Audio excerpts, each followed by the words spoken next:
Hello friends, எல்லாருக்கும் வணக்கங்க. இன்றைக்கி நம்ம சேனல் என்ன பார்க்க போகிறோம் அப்படின்னு சொன்னால் நெத்திலி மீன் ஃப்ரை பண்ண போகிறோங்க. நம்ம ஹோட்டல்லாம் போய் சாப்பிட்ருப்போம். இந்த மாதிரி நல்ல ஒரு கிறிஸ்பியாக நல்ல ஒரு வாசனையாக இருக்கும். அதே மாதிரி நம்ம வீட்லேயும் செய்ய போகிறோங்க. வாங்க வீடியோக்குள்ளே போகலாம். இது வரைக்கும் நம்ம சேனலை நீங்கள் சப்ஸ்கிரைப் பண்ணலைன்னா சப்ஸ்கிரைப் பண்ணிக்கோங்க, பெல் ஐக்கானை கிளிக் பண்ணிக்கோங்க. இந்த நெத்திலி மீன் ஃப்ரை வந்துட்டு வித்தியாசமாக மற்ற மீன் ஃப்ரை விட இது ஒரு வித்தியாசமான ஒரு டேஸ்ட்டில் இருக்குங்க. இப்போ நெத்திலி மீன் வாங்கிட்டு இது மாதிரி கழுவி சுத்தம் பண்ணி வச்சுருக்கேன். நான் வந்துட்டு 1/2 கிலோ மீன் கிட்ட எடுத்திருக்கேங்க. நம்ம கழுவுறதுல தாங்க இருக்குது. இந்த மாதிரி ஒரு பளிச்சுன்னு ஒரு தன்மை வர்றதுக்கு நம்ம எப்படி கழுவுறோன்றதுல தான் இருக்குது. நான் எப்படி கழுவுறேன்னு சொல்லிட்டு ஃபிஷ் எல்லாமே வந்துட்டு ஃபிஷ்ஷு சிக்கன் இது எல்லாமே வந்துட்டு வாடை வராமல் எப்படி சுத்தம் பண்ணுறேன்னு சொல்லிட்டு இன்னொரு வீடியோவில் பார்க்கலாம். நம்ம இப்போ வந்துட்டு நான் காஷ்மீரி சில்லி பவுடர் போடுறேங்க. இது வந்துட்டு காரம் கம்மியாக இருக்கும், ஆனால் வந்துட்டு கலர் நல்லா கொடுக்குங்க. தண்ணி போட்டு நம்ம பிசைய ஆரம்பித்தோடனே பார்த்திங்கன்னா நல்லா கலர் கொடுக்கும். இப்போ 2 ஸ்பூன் வந்துட்டு காஷ்மீரி சில்லி பவுடர், அப்புறம் வந்துட்டு இப்போ 2 ஸ்பூன் அளவுக்கு கடலை மாவு போட்டிருக்கேங்க. இப்போ வந்துட்டு இது மசாலாலாம் கலந்து நம்ம வந்துட்டு ஒரு 1/2 மணி நேரம் வந்துட்டு ஊற வைக்க போகிறோம். இப்போ அதே மாதிரி 2 ஸ்பூன் வந்துட்டு கார்ன்ஃப்ளவர் மாவு போடலாம். எந்த ஒரு ரெசிபிக்குமே வந்துட்டு கார்ன்ஃப்ளவர் மாவு போட்டோம் அப்படின்னு சொன்னால் ஒரு நல்ல ஒரு சைனிங்கான ஒரு கிறிஸ்பி கிடைக்குங்க. இப்போ வந்துட்டு 2 ஸ்பூன் போட்டாச்சு கார்ன்ஃப்ளவர் மாவு. இப்போ 1/2 ஸ்பூன் மிளகுத்தூள், 1/2 ஸ்பூன் சோம்பு பவுடர்.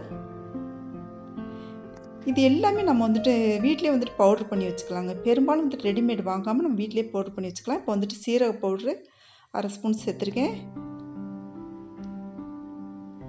நம்மளோட ஹெல்த்துக்குமே ரொம்ப நல்லதுங்க. நம்ம வீட்டிலேயே வந்துட்டு பொருட்கள்லாம் வாங்கிட்டு பவுடர் பண்ணி வச்சுக்கிட்டோம் அப்படின்னு சொன்னால். இப்போ வந்துட்டு உப்பு சேர்த்தாச்சு, தூள் உப்பு.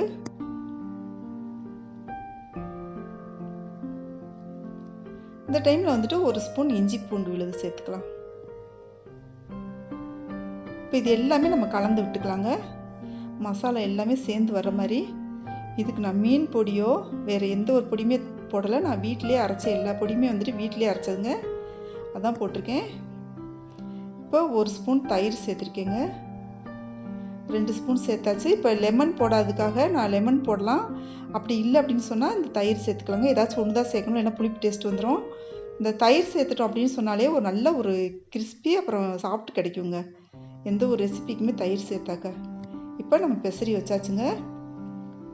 தண்ணி பட்டு தயிர்லாம் சேர்ந்து கலந்த பின்னாடி பார்த்தீங்கன்னா கொஞ்சம் கலராக தெரியுது பாருங்கள். இப்போ வந்துட்டு ஒரு பாத்திரத்தில் எண்ணெய் காயட்டும்.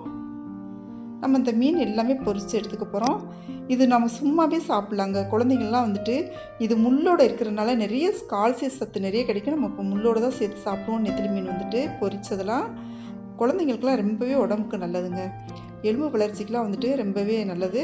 இப்போ மீன் வந்துட்டு எண்ணெய் காஞ்ச பின்னாடி சேர்த்தாச்சு.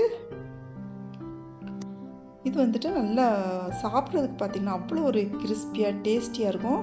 இப்போ நம்ம திருப்பி விட்டுக்கலாங்க. எண்ணெய் கொஞ்சம் தான் சேர்த்துருக்கேன், ஏன்னா வந்துட்டு நம்ம இந்த மீன் பொரிச்ச எண்ணெயை வந்துட்டு நம்ம வேறு எதுவுமே செய்ய போகிறதில்ல, கீழே தான் போட போகிறோம். அதனால் வந்துட்டு நம்ம எப்போவுமே மீன் பொரிக்கிறதுக்கு கொஞ்சமாக தான் யூஸ் பண்ணுறது ரொம்பவே நல்லது.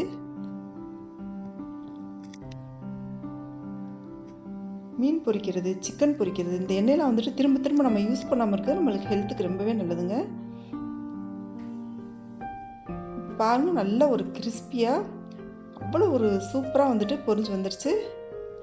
நீங்கள் மீதி இருக்க மீன்லாம் வந்துட்டு நீங்கள் சுட சுட பொரித்து கொடுத்துக்கலாம். மீதி இருக்க மீன்லாம் வந்துட்டு நீங்கள் என்ன செய்யலாம் அப்படின்னு சொன்னால் ஃப்ரீசரில் ஸ்டோர் பண்ணி வச்சுக்கலாங்க. தேவைப்படுறப்ப வந்துட்டு எடுத்துகிட்டு கொஞ்சம் நேரம் வெளியில் வச்சிட்டோன்னா அது நார்மலுக்கு வந்த பின்னாடி நம்ம வந்து பொரித்து கொடுத்துக்கலாம். பாருங்கள், சூப்பரான கிறிஸ்பியான கமகமன் வாசனையோட நெத்திலி மீன் ஃப்ரை ரெடி ஆயிடுச்சு. இப்போ நம்ம எண்ணெயை வடிச்சிட்டு எடுத்துக்கலாங்க. ஒரு பாத்திரத்துக்கு மாற்றிக்கலாம். அவ்வளோதாங்க, சூப்பரான நெத்திலி ஃபிஷ் ஃப்ரை ரெடி ஆயிடுச்சு. இந்த ரெசிபி உங்களுக்கு பிடிச்சிருந்துச்சுன்னா நம்ம சேனல் இது வரைக்கும் நீங்கள் சப்ஸ்கிரைப் பண்ணலைன்னா சப்ஸ்கிரைப் பண்ணிக்கோங்க, பெல் ஐக்கானை கிளிக் பண்ணிக்கோங்க. எப்படி இருந்துச்சுன்னு சொல்லிட்டு கமெண்ட் பண்ணுங்கள், ஃப்ரெண்ட்ஸுக்கு ஷேர் பண்ணுங்கள், லைக் பண்ணுங்கள். தேங்க்யூ.